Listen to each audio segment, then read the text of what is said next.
बोलो राजराजेश्वरी चामुंडा मात की, भारत माता की जय जय श्री राम। अंबाला लोकसभा में आयोजित आज इस क्षत्रिय समाज की विशाल सभा में मंच पर उपस्थित श्री मदन राणा जी, मंच पर उपस्थित आदरणीय श्री वीरेंद्र राणा जी, पूर्व चेयरमैन जिला परिषद आदरणीय श्री सुरेंद्र राणा जी, राजपूत महासभा के महासचिव आदरणीय मामचंद राणा जी, भारतीय जनता पार्टी के आदरणीय जिलाध्यक्ष छोटे भाई मनदीप राणा जी, भाई जसमेर जी, आदरणीय ब्रजपाल जी, नरेंद्र जी, रॉकी जी, परमेश जी, मंच पर उपस्थित आदरणीय राजपाल राणा जी, संजीव जी, वीरेंद्र जी, विशाल राणा जी, डिंपल राणा जी, सुरेंद्र राणा जी, अशोक राणा जी और इतनी बड़ी संख्या में दूर दराज के क्षेत्र से आए हुए इस अंबाला की हरियाणा की सरदारी को मैं सादर जय माता जी की अर्ज करता हूं। आप सबको बहुत सारा अभिनंदन करता हूं, प्रणाम करता हूं। लगभग 24 घंटे पहले कल दोपहर में आदरणीय मनदीप राणा जी को इस सूचना की थी कि मैं एक बार अपने परिवार के लोगों से यहां आकर के अंबाला में बातचीत करना चाहता हूं। जिस तरह की परिस्थितियां आज हैं देश की, इन हालात और परिस्थितियों में जिस तरह के संशय पैदा करने की कोशिशें की जा रही, उसके बारे में कुछ चर्चा करना चाहता हूं। और मैं आप सब सरदारों के श्री चरणों में प्रणाम करता हूं कि आपने इतनी बड़ी संख्या में आकर के मुझे आशीर्वाद दिया, मेरे भरोसे और मेरे विश्वास को बढ़ाया है। मैं आप सबका अभिनंदन करता हूं, आप सबका आभार ज्ञापित करता हूं। मित्रों, लोकसभा के चुनाव होने वाले हैं और दो तरह की ताकतें इस देश में चुनाव के मैदान में। ये सामान्य साधारण चुनाव नहीं, यहां बहुत सारे बुजुर्ग लोग बैठे हैं, अनेक बार आपने चुनाव में वोट दिया होगा। अब से पहले हमने जब कभी भी चुनाव में लगभग 17 बार सांसद के चुनाव हुए हैं, लगभग इतनी बार विधानसभाओं के चुनाव हुए हैं और उसके अतिरिक्त जिला पंचायत के, ब्लॉक पंचायत के, गांव में सरपंच के, कोऑपरेटिव के। मेरी उम्र लगभग 55 साल हो गई है। आप लोग मारी जितनी उम्र है भी हूं, ज्यादा बार वोट दिया उसे। जो बुजुर्ग लोग अठे बिराजे है, मारवाड़ी में बोलूं कि हिंदी में बोलूं? जो आपने 55 साल में जितने वोट दिए होंगे, आजादी के बाद में जो बुजुर्ग लोग बैठे हैं, उन्होंने जितनी बार वोट दिया होगा वो मेरी उम्र से ज्यादा होगा। हमने वोट किस आधार पर दिया अब तक? या तो दिया होगा हमने कि हमारी जाति का आदमी खड़ा है, या हमारा कोई रिश्तेदार खड़ा है, पंचायत का चुनाव होगा तो, या हम अपने धर्म के नाम पर वोट दिया होगा। कभी हमने विचारधारा के नाम पर वोट दिया होगा कि हम भारतीय जनता पार्टी के साथ जुड़े या किसी और दल के साथ में जुड़े। कभी हमने सामान्यतया किसी के कहने से, कोई बड़े आदमी आगे होंगे, कोई रिश्तेदार आए होंगे, उनके कहने से वोट दिया होगा। को जिताने के लिए तय कर दिया होगा गांव ने कि भाई अब की बार तो इस आदमी को सरपंच बनाना है, तो सबने मिलकर के केवल किसी को जिताने के लिए वोट दिया होगा। और कदे कदे ठाकरांग जचकी होगी कि अब के तो इन पटकोगी रड़क काटनी है तो भी खातर वोट दिया उसे। हमने ऐसे मिले जुले चीजों को लेकर के हमेशा वोट दिया। लेकिन अब की बार का जो चुनाव है, ये चुनाव अब से पहले हुए चुनावों से थोड़ा अलग है। और मैं यही निवेदन करने के लिए आप लोगों के बीच में हाजिर हुआ हूं। ये जो चुनाव लोकसभा का हो रहा है, ये दो तरह की विचारधाराओं के बीच में चुनाव है। एक विचारधारा है सनातन धर्म के पक्ष में खड़ी है।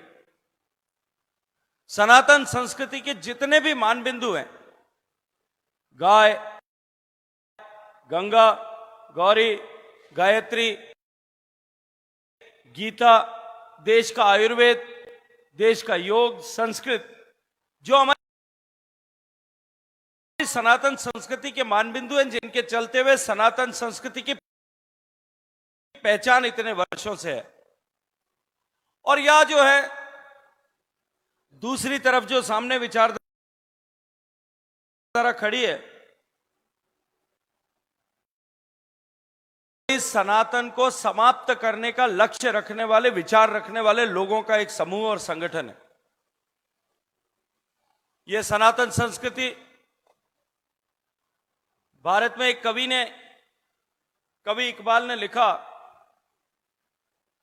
यूनान, मिस्र, रोमा सब मिट गए जहां से, कुछ बात है कि हस्ती मिटती नहीं हमारी, दौरे जहां रहा है दुश्मन सदा हमारा।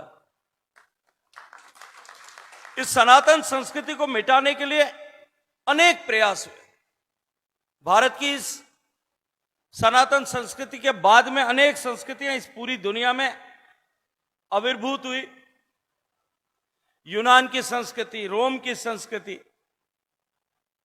पर्शिया की संस्कृति, बेबीलोन की संस्कृति, जो इतिहास में अनेक ऐसी सभ्यताएं और संस्कृतियां विकसित हुई, लेकिन काल के प्रभाव में धीरे धीरे करते करते वो सारी समाप्त हो गई, नेस्तनाबूद हो गई। और कवि ये कहता है कि साहब कुछ तो ऐसी हस्ती, बात ऐसी है हम में कि हमारी हस्ती मिटती नहीं है। वो जो बात है, वो अगर कोई भी थोड़ा सा इस देश के इतिहास का अध्ययन कर ले, वो इस क्षेत्र की, इस देश की जो क्षत्रियत्व था, उसके चलते हुए ये सनातन संस्कृति लाखों वर्षों से लगातार निरंतर बनी रही है। भारत के इतिहास में से जो लिखित इतिहास भारत का है, लगभग 5,000 वर्षों का लिखित इतिहास।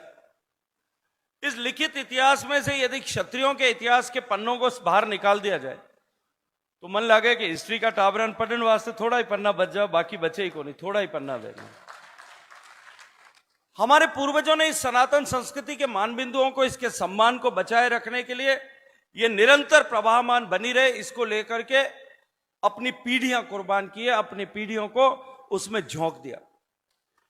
एक एक युद्ध में, मैं ज्यादा विस्तार में नहीं जाना चाहता, लेकिन एक एक लड़ाई में इस सनातन संस्कृति के एक एक मानबिंदु की रक्षा के लिए हमारी कई कई पीढ़ियां जो हैं वो खपी हैं, तब जाकर के ये सनातन संस्कृति और इसके मानबिंदु हमेशा बने रहे, बचे रहे। 2000 साल में पिछले, जब प्रत्यक्ष रूप से सनातन पर हमला होना प्रारंभ हुआ, सिकंदर के समय से लेकर के सिकंदर के बाद चंगेज खान इस देश पर हमला करने के लिए आए, इस संस्कृति को मिटाने के लिए आए। अरब आए, खलीफा आए, खिलजी आए, गौरी आए, गजनी आए, और उसके बाद में गुलाम आए, और उन सब के बाद में एक लंबी श्रृंखला के बाद में इस 2000 साल के इतिहास में मुगल इस भारत में आए। मुगलिया सल्तनत के भी लगातार लगभग 300 साल के इस इतिहास के बाद में अंग्रेज, डच और फ्रांसीसी इस देश में आए, और सबने अपने अपने तरीके से, अपने अपने तौर तरीकों से, तलवारों की धारों के आधार पर, की ताकत के आधार पर इस देश की इस सनातन संस्कृति को मिटाने के लिए, नेस्तनाबूद करने के लिए, पद्दलित करने के लिए हमले किए। लेकिन हमारे पूर्वज वो इतने समर्थ थे कि अपने भुजाओं की ताकत के आधार पर अपने सिर दे दे करके उन्होंने इस सनातन संस्कृति को बचा करके, इसके सम्मान को बचा करके रखा था। आज अगर भारत में यह सनातन संस्कृति जिंदा है, मैं जिम्मेदारी के साथ में कहता हूं कि हमारे पूर्वजों के पुरुषार्थ के चलते हुए जिंदा है। अगर इस देश में हिंदुत्व है और इस देश में हिंदुत्व बचा हुआ है तो वो क्षत्रियों के बलिदान के चलते हुए बचा हुआ है। मैं जिम्मेदारी के साथ में ये बात कह सकता हूं।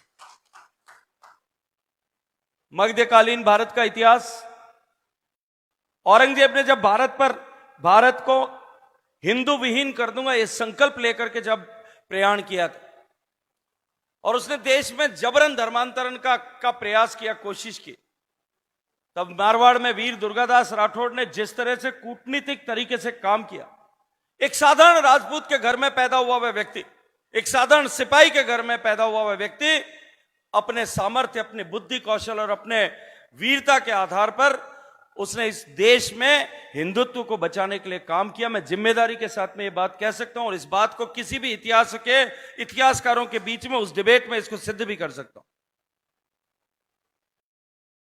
आज का ये जो चुनाव है, ये चुनाव एक बार फिर सनातन और सनातन के विरोधियों के बीच में ये चुनाव हो रहा है। एक तरफ भारतीय जनता पार्टी नरेंद्र मोदी जी के नेतृत्व में काम करती है, जो इस भारत की सनातन संस्कृति और सभ्यता का सम्मान और इसके मान बिंदुओं का मान और सम्मान बढ़ाने के लिए काम कर रही, और दूसरी तरफ कांग्रेस के नेतृत्व में काम करने वाला वो गठबंधन।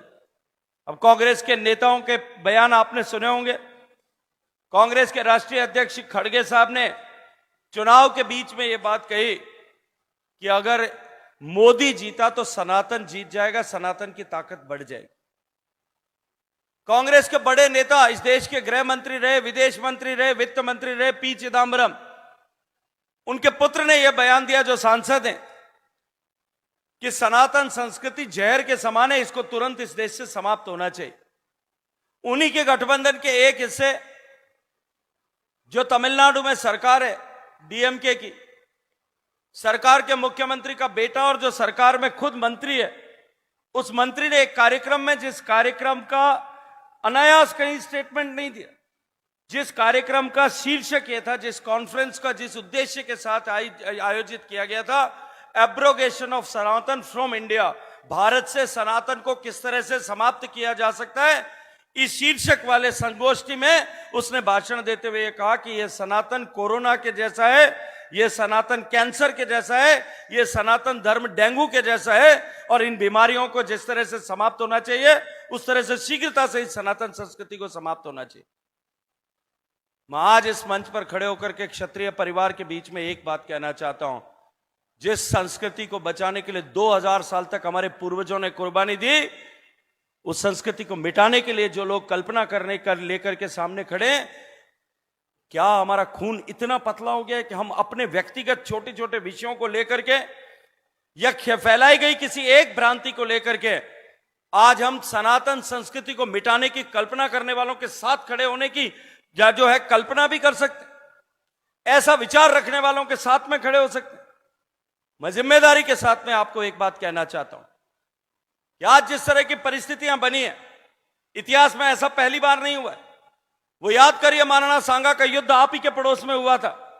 महाराणा सांगा के समय में पहली बार ऐसा अवसर आया था जब क्षत्रिय सेना जो है वो संख्या में ज्यादा थी, लेकिन चुनाव वो उस युद्ध को हार गए, क्योंकि हमारे ही कुछ लोगों ने फैलाई गई एक भ्रांति के चलते हुए जाकर के दुश्मनों के खेमे में खड़े होना स्वीकार कर लिया था।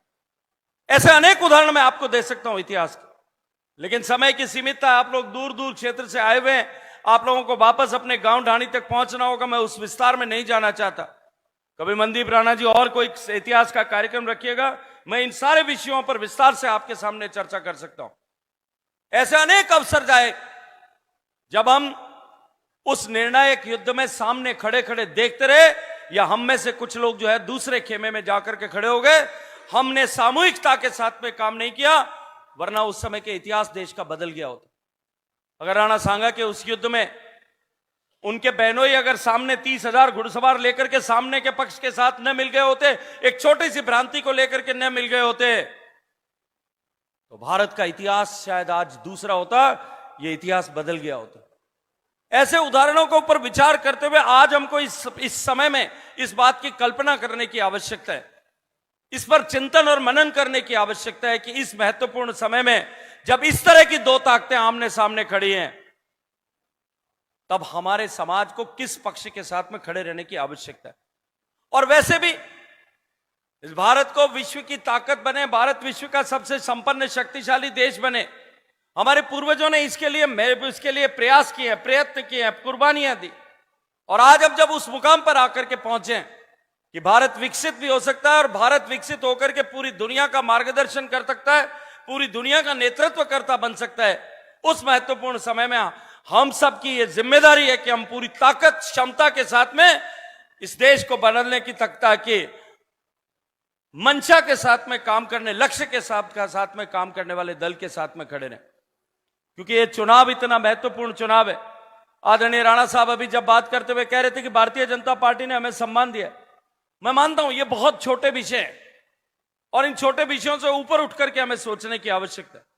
अगर उस दृष्टिकोण से मैं देखूं कि हरियाणा की सरकार में भारत की मोदी जी की राज में मोदी जी के नंबर 2 राजनाथ सिंह साहब, उसके बाद में नरेंद्र सिंह जी तोमर साहब, उसके बाद में गजेंद्र सिंह आपके सामने खड़ा है, उसके बाद में आरके सिंह साहब, उसके बाद में अनुराग सिंह ठाकुर साहब, इतने तो कैबिनेट में 26 लोगों की कैबिनेट में 6 लोग तो हम ही हैं।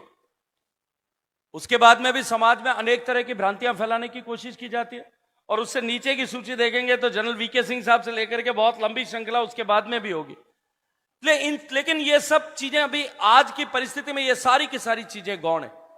आज भगवान श्री राम का मंदिर बना है, साहब 500 साल तक उसको लेकर के युद्ध हुए। किसने युद्ध किए? किसने भगवान श्री राम का मंदिर बनना चाहिए या मंदिर को बचाए रखने के लिए पीढ़ियों तक किस लोगों ने कुर्बानी दी?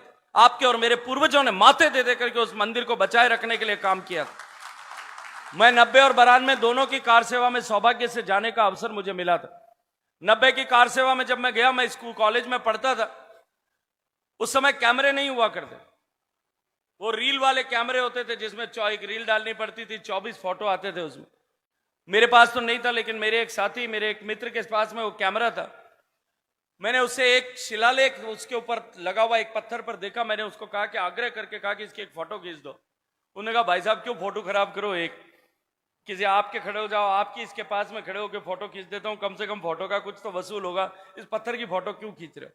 मैंने उस शिलालेख के ऊपर ऐसे हाथ रख करके एक फोटो खिंचवाई। मुझे पढ़ना नहीं आता था, फारसी मुझे समझ नहीं आती थी, फारसी में लिखा हुआ था। मैंने बाद में कोई 10 साल बाद में उस फोटो को एक बार जब मुझे मिला तो मैंने विश्वविद्यालय में फारसी समझने वाले एक अध्यापक से उसको ट्रांसलेट कराया। बहुत लंबा शिलालेख लिखा हुआ है, लेकिन उस शिलालेख में जो एक पंक्ति लिखी हुई थी वो मेरे दिल में आग की तरह हमेशा चुभती है, जलती है। उसमें लिखा हुआ था कि ये जो इमारत यहां खड़ी है, वो जो बाबरी मस्जिद का ढांचा था उसके लिए, कि ये जो इमारत यहां खड़ी है, इस इमारत में जितने ईंट और पत्थर लगे हैं उससे ज्यादा काफिरों के नरमुंड लगे हुए। हिंदुओं ने जो उसको बचाने के लिए, और कौन लड़ रहा था? हमारे ही पूर्वज लड़ रहे थे कि उनके माथे जितने पत्थर और ईंटें हैं उससे ज्यादा उनके सिर लगे हुए। इसको बचाने के लिए इतने हजारों लोगों ने, लाखों लोगों ने उसके लिए कुर्बानियां दी होगी। और उसके बाद में 70 साल तक युद्ध हुए, उस 450 साल तक युद्ध हुए, 70 बार में युद्ध हुए, जिसमें इतिहास में लिखित है कि 3 लाख से ज्यादा लोगों ने कुर्बानी दी। वो भगवान श्री राम का मंदिर जब बनाने की बात आई, न्यायालय में जब बात चल रही थी, हम में से अधिकांश लोग या राम के वंशज होंगे या जो है राम के लव के वंशज होंगे, कुश के वंशज होंगे। लेकिन जब राम के मंदिर को बनाने के लिए न्यायालय में संघर्ष चल रहा था, तब यही कांग्रेस पार्टी की सरकार थी और इस कांग्रेस पार्टी की सरकार ने लिख करके न्यायालय में एफिडेविट दायर किया था कि भगवान राम हुए नहीं, ये तो तुलसीदास जी ने और वाल्मीकि ने जो कथा लिखी, उस कथा का पात्र मात्र। जिन लोगों ने राम को नकारने का काम किया, राम मंदिर को बनने से रोकने का काम किया, आज वो जो सनातन को चुनौती देते हैं, जो राम के अस्तित्व को चुनौती देते हैं, उनके बीच में और राम के नाम को आगे बढ़ाना और राम के मंदिर को बनाने वालों के बीच में संघर्ष है। अब हमको निर्णय करना है कि हम किसके साथ में खड़े, हम अपने पूर्वजों की कुर्बानी के साथ में खड़े या उनके सामने, उनके प्रतिपक्ष में जो लोग खड़े थे उनके सामने खड़े। एक छोटा सा विषय खड़ा करके, एक विषय को लेकर के जिस तरह से एक भ्रांति फैलाने की कोशिश की जा रही है समाज में, आज समाज को इस बात का निर्णय करना है कि हमारा दूरगामी लक्ष्य और जिस लक्ष्य को लेकर के हमारे पूर्वजों ने कुर्बानी दी थी, आज हम उसके साथ में खड़े या नहीं खड़े, ये हमको चिंतन करना पड़ेगा, हमको इस बात का विचार करना पड़ेगा। मैं आपको एक बात, इतिहास का विद्यार्थी होने के नाते पूरी गंभीरता के साथ में एक बात कहना चाहता हूं। 500 साल पहले जिस दिन भगवान श्री राम का मंदिर अयोध्या में बाबर के सेनापति मीर बाकी ने तोड़ा था। उस दिन इस भारत के भाग्य का सूर्यास्त हो गया। भारत का भाग्य उस दिन से अस्तांचल की तरफ चला गया। और आप इतिहास उठा करके देखिए, उस 500 साल के कालखंड में भारत की संस्कृति के जितने भी मानबिंदु हैं जिनका उल्लेख मैंने किया, गाय, गंगा, गौरी, गीता, गायत्री, योग, संस्कृत, आयुर्वेद, इन सब का सम्मान पूरी दुनिया में घटते घटते घटते घटते हमने खुद ही उस पर विश्वास करना बंद कर दिया। लेकिन आप देखिए, विचार करके देखिए कि आज जब भगवान श्री राम का मंदिर 22 जनवरी को 2024 को जिस दिन प्राण प्रतिष्ठा हुई है, उसके बाद से भारत के भाग्य का सूर्य वापस उदय होने लग गया है। आज सुबह जब सूर्योदय से पहले आप सूर्योदय पहली भाग फाटिया करे, लाल चांदनो वे थोड़ो थोड़ो उजाड़ो हो जावे, दिखनो शुरू हो जावे, सूरज की किरणा निकले हूं पहली। ठीक उसी तरह की परिस्थिति है इस भारत के भाग्य के सूर्य उदय होने से पहले 10 साल पहले से ही भारत की संस्कृति के मानबिंदुओं का सम्मान पूरी दुनिया में वापस बढ़ना प्रारंभ हो गया। आज दुनिया के 100 से ज्यादा विदेशों के विश्वविद्यालयों में संस्कृत डिपार्टमेंट काम कर रहा है। दुनिया के 180 देशों में योग जो है उसको मान्यता मिली है। और जिस दिन योग को योग दिवस बनाना चाहिए, यह माननीय प्रधानमंत्री नरेंद्र मोदी जी ने जिस दिन यह प्रस्ताव संयुक्त राष्ट्र संघ में रखा, संयुक्त राष्ट्र संघ के इतिहास में पहली घटना है जब 168 देशों ने जो उस दिन उपस्थित थे, सबने उसमें प्रपोजर की तरह, सेकंडर की तरह जो है, प्रस्तावक की तरह अपना नाम लिखवाया। एकमात्र घटना है। एक आदमी अपना प्रस्ताव रखता है, दूसरा उसको जो है प्रस्ताव को सेकंड करता है। 2 सेकंड कर सकते हैं। हम चुनाव का पर्चा दाखिल करने जाते हैं, हमारे चुनाव को एक प्रस्तावक का साइन साथ में होता है। लेकिन मोदी जी ने जब प्रस्ताव रखा, दुनिया के हर देश ने उसको अपने आप में जो है उसमें कि हम भी इस प्रस्ताव के समर्थन में साथ खड़े, वोटिंग की आवश्यकता थी नहीं, 100% देश जो है उसके समर्थक में साथ में खड़े हो गए। भारत के गौवंश, क्या परिस्थितियां हो गई थी हमारी देशी गाय की, आज उससे बदल करके क्या परिस्थितियां होगी। थारपारकर और गिर की गाय जो है 3-3 लाख रुपए में बिकने लगी, ये परिस्थिति वापस स्थापित हो गई। हमारे देशी घोड़ों की हालत खराब हो गई थी, आज उनकी कीमत करोड़ों रुपए में पहुंच गई। हमारे जो है गंगा नदी जो अशुद्ध हो गई थी, नाले के स्वरूप में आ गई थी। पिछले 10 साल में दुनिया के सबसे पवित्र और साफ 10 नदियों में से एक गंगा नदी को यूनाइटेड नेशंस ने स्वीकार कर लिया। आज हमारी गीता का महत्व पूरी दुनिया में वापस स्थापित हो रहा है। आज हमारी जो है पूजा पद्धति का सम्मान पूरी दुनिया में वापस स्थापित हो रहा है। पिछले 10 साल में भगवान भारत के भाग्य का सूर्योदय होने से पहले ही इस तरह की परिस्थितियां आप सामने देख रहे हैं। और मैं दीवार पे लिखा हुआ पढ़ सकता हूं कि अब भारत के इस भाग्य के सूर्योदय होने के बाद में जिस रास्ते पर हमारा देश चल रहा है, मैं जिम्मेदारी के साथ में एक बात कहता हूं कि आने वाले समय में भारत आने वाले कुछ सालों में दुनिया के समर्थ, शक्तिशाली, संपन्न और समृद्ध देशों की श्रृंखला में खड़ा हो जाएगा। भारत परिवर्तित होगा। हम ट्रांसफॉर्मेशन के दौर से गुजर रहे हैं, हम बदलाव के दौर से गुजर रहे हैं। और यह बदलाव देश के हर एक व्यक्ति के लिए, इस बदलाव में जो है अपनी भागीदारी निश्चित करना उसकी जिम्मेदारी है, उसका कर्तव्य है। लेकिन क्षत्रिय समाज के लोगों का कर्तव्य और भी बड़ा और भी महत्वपूर्ण इसलिए है कि इस देश और संस्कृति को बचा करके इसका सम्मान बचाए रखने के लिए हमारे पूर्वजों ने बलिदान किया है, अपने शीश दान कर करके बचाए। इसलिए हमारी जिम्मेदारी और भी बड़ी। और मैं इस महत्वपूर्ण मौके पर आप सबको यही निवेदन करने के लिए आया हूं। ठीक एक बार उसी तरह की परिस्थिति है जो महाराणा सांगा के युद्ध के समय में थी। हमारे कुछ लोग जबरन फैलाई गई भ्रांति के चलते हुए विपक्ष में खड़े। मैं जानता हूं, मैं मानता हूं कि कोई भी टिप्पणी हम अपने इतिहास को लेकर के निश्चित रूप से, आज जिस तरह से हमारे इतिहास पर हमले हो रहे हैं, हमारे इतिहास पुरुषों को हमसे छीनने की चेष्टाएं हो रही है, बगाए हमारे इतिहास के ऊपर छीटाकशी करने के षड्यंत्र होते हैं, हमें प्रतिक्रिया करनी चाहिए। और प्रतिक्रिया करना स्वाभाविक है, हमें प्रतिक्रिया करनी ही चाहिए।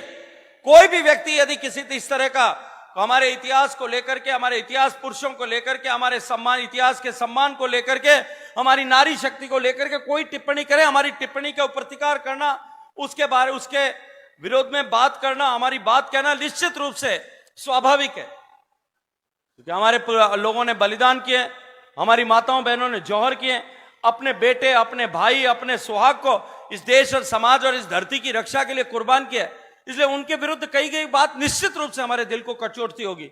लेकिन ये क्षत्रिय समाज क्षमाशील समाज है। इस क्षत्रिय समाज ने हमेशा दूरदृष्टि पूर्वक निर्णय किए, दूर की सोच करके निर्णय किए। छोटी बातों से आहत होकर के हमने कभी अपने जो है निर्णयों को नहीं बदला, इसीलिए आज हमारा सम्मान कायम। मैं आखिर में अपनी बात समाप्त करने से पहले एक इतिहास की कथा आपके सामने सुना करके अपनी बात को समाप्त करना चाहता। मेवाड़ में अलाउद्दीन खिलजी ने घेरा डाल दिया, 1 साल तक घेरा डाला हुआ। जयमल जी और फत्ता जी, क्योंकि मेवाड़ में उनकी भतीजी ब्याही थी, उन्होंने तय किया कि मेवाड़ की रक्षा के लिए, अपने परिवार में अपनी बेटी के घर में संकट आया है, उसकी रक्षा के लिए, उसके सहयोग के लिए हमको वहां जाने की आवश्यकता। जयमल जी मेड़ता के ठाकुर मीराबाई के काका जयमल जी और उनका भतीजा फत्ता 1000 घुड़सवार लेकर के मेड़ता से रवाना होकर के और चित्तौड़ जा रहे। रास्ते में पुष्कर की घाटी आती है, आप लोगों को कभी पुष्कर जाने का सौभाग्य मिला हो। पुष्कर की घाटी में भील डाकुओं ने उनको चारों तरफ से घेर लिया, ललकार करके रोका। देखा घूम करके हर पहाड़ी के ऊपर, हर पहाड़ी की चोटी पर एक भील डाक जो है वो तीर कमान लेकर के खड़ा था। चारों तरफ से घिरे हुए थे। भील सरदार ने आवाज देकर के कहा कि एक चादर बिछाता हूं, आपके पास में जो कुछ भी धन संपदा है वो इस चादर पर रख दो, वरना हमसे युद्ध करना पड़ेगा। भील सरदार ने, डाकुओं के सरदार ने चादर बिछा दी। जयमल जी की तरफ सारी सैनिक जो थे वो उनकी तरफ देख रहे थे, वो सेना नायक थे। जो बच्चा फत्ता, मात्र 14 साल की उम्र का फतेह सिंह, उसने अपने काका की तरफ देखा और धीरे से पूछा, काका अठे कि उठे? काका ने 10-5 सेकंड सोचा और फिर उत्तर दिया कि उठे। और जयमल जी ने अपनी अंगूठियां और अपने गले में पहना हुआ जो हार था वो निकाल करके चादर पे रख दिया। जब जयमल जी ने रखा तो पूरे सेना में जितने भी लोग थे सब ने निकाल करके चादर पर अपना जो भी धन संपदा जो भी थी वो सब कुछ निकाल कर उस पर रख दिया। डाकुओं का सरदार आया, उसने पोटली बांधी, पोटली उठाई और अपने घोड़े पर सवार हुआ। जयमल जी को कहा कि आप जा सकते हो, वो रवाना हो गए। कुछ 100, 200, 500 मीटर गए होंगे, उस भील सरदार के मन में एक विषय आया कि ये जो बच्चे ने कहा अठे के उठे, ये सब लड़ाका हैं, सारे योद्धा हैं, ये दिखते हैं ऐसे सब अपने आप में भीषण योद्धा हैं। एक छोटी सी बात अठे उठे पूछी और इन सब ने ऐसा निर्णय किया, ये क्या है? उसने वापस पीछा किया। पीछे जाकर के उसने आवाज दी। उसने आवाज देकर के रुकने के लिए कहा। जयमल जी फिर रुके, थोड़ा क्रोध भी था, आंखें लाल हो गई। उसने पूछा, उसने कहा कि मुझे आपसे बात करनी है। तो उन्होंने कहा बोलो, तुमको जो चाहिए था वो तो मैंने दे दिया। उस डाकुओं के सरदार ने कहा कि पहले मुझे बताओ कि इस बच्चे ने कहा अठे कि उठे और आपने कहा उठे, इसका मतलब क्या है? तो उन्होंने कहा कि ये तुमको इससे क्या करना है, तुमको जो चाहिए था वो तुमको मिल गया, अब हमको तुम आगे जाने दो। डाकुओं के सरदार ने कहा पहले बताओ, नहीं बताओगे तो युद्ध करना पड़ेगा। तो जयमल जी ने कहा कि इस बच्चे ने पूछा कि हमको यहां लड़ना है कि वहां जाकर के लड़ना है। अगर हम यहां लड़ेंगे तो हम अपनी संपत्ति के लिए लड़ रहे हैं, अपने व्यक्तिगत संपदा के लिए लड़ रहे हैं, और वहां हम देश और धर्म और को बचाने के लिए लड़ रहे हैं। अगर यहां की संपत्ति को बचाने की लड़ाई में हमारे 5 भी आदमी अगर कम रह जाते हैं, हमारी कमजोरी हो जाती है, तो वहां उस बड़ी लड़ाई में हम नहीं लड़ पाएंगे। और ये की ये परिस्थिति आज के इस चुनाव के समय में भी है मित्रों, कि आज हम अपने किसी छोटे विषय को लेकर के अगर हम में से कुछ लोग भी अगर पथभ्रष्ट होकर के अलग खड़े हो जाते हैं, तो उस बड़ी लड़ाई में जो इस देश का सम्मान, इस देश का स्वाभिमान, इस देश का मान, इस सनातन संस्कृति का मान पूरी दुनिया में बढ़ाने के लिए जो युद्ध हो रहा है, उस युद्ध में हम कमजोर हो जाएंगे। और मैं यही निवेदन करने के लिए आप लोगों के बीच में आया हूं कि हम सब लोग सामूहिक रहें, संगठित रहें और इस विचार के साथ में खड़े हों कि हमारे पूर्वजों ने जिस विचार के लिए बलिदान किया, जिस सनातन के लिए बलिदान दिया, उस बलिदान को आज जो है, उस बलिदान को जो चुनौती देने वाले लोग हैं, उस सनातन को जो चुनौती देने वाले लोग हैं, हम किसी भी कीमत में उनके पक्ष पर खड़े नहीं हो सकते। यही निवेदन करने के लिए मैं आज आप लोगों के बीच में आया। मैं आपके परिवार का सदस्य हूं, बहुत सारे लोगों से मेरा संपर्क भी है। आज अंबाला में तो आप सब लोगों के बीच में मैं पहली बार आया, भिवानी में और उस क्षेत्र में मुझे महेंद्रगढ़ भिवानी में कई बार जाने का सौभाग्यपूर्ण अवसर मिला। चुनाव के समय में भी, विधानसभा के चुनाव में भी जाने का अवसर मिला है। जब आप सबकी सरदारी ने, हरियाणा की पूरी सरदारी ने खट्टर साहब के सामने बैठ करके जब सरदारों की बात की थी कि हमको पॉलिटिकल प्रतिनिधित्व रखना है, मिलना चाहिए, मैं ही साथ लेकर के सबको गया था कि हमको पॉलिटिकल प्रतिनिधित्व मिलना चाहिए। आगे भी आपके परिवार का सदस्य होने के नाते मैं इतना आपको कह सकता हूं, मेरे घर के, हमारे घर और हमारे जीवरा दरवाजा आपरे वास्ते खुला है। मैं आपका प्रतिनिधि हूं, आपके परिवार का सदस्य हूं। इस धरती पर, हरियाणा में नहीं, आप लोगों के आशीर्वाद से आज जिस ऊंचाई पर मैं खड़ा हूं, इस धरती पर कहीं भी कोई अपना काम अटक जाता है, आप आधी रात को याद रख करना, मैं आपके पीछे खड़ा मिलूंगा, आपके साथ खड़ा मिलूंगा। इतनी विनती आपको करते हुए अपनी बात को समाप्त करता हूं। मुझे भी क्योंकि जाना है, मेरी फ्लाइट है, इसलिए जो है मैं आप सबको बहुत सारा धन्यवाद करते हुए, मुझे मनदीप जी याद दिला रहे हैं कि आप पृथ्वीराज चौहान की मूर्ति का उद्घाटन करने के लिए आए थे, क्योंकि रतनलाल कटारिया जी मेरे सहयोगी थे। जब मैं मंत्री था, वो मेरे राज्य मंत्री थे। दुर्भाग्य से बीमारी लगी और वो चले गए, तो इसलिए उनके निमंत्रण पर उस समय उन्होंने और असीम गोयल ने बुलाया था, तब मैं आया था। और आज तो मैं मानता हूं कि मेरे साथी, मेरे सहयोगी, मेरे अधीन काम किए हुए मेरे मंत्री की पत्नी जब यहां खड़ी है, तो मेरी तो दोहरी जिम्मेदारी थी। मैं पार्टी की बात करने के लिए भी और समाज सन्मार्ग पर रह करके करे, काम करे, चले। हम ऐसी ताकतों के आज विरुद्ध में जब काम कर रहे हैं जो सनातन को मिटाने की कल्पना करती है, तब हम सब लोग सन्मार्ग पर चलें, ऐसी मेरी मंशा थी। इसके लिए मैं आप सबके बीच में आया। आप सबको हृदय पूर्वक धन्यवाद करता हूं। बोलो भारत माता की, भारत माता की जय। जय श्री राम, जय श्री राम। धन्यवाद मंत्री जी, आपने विस्तार से हमारे गौरवमय इतिहास और संस्कृति के बारे में हमें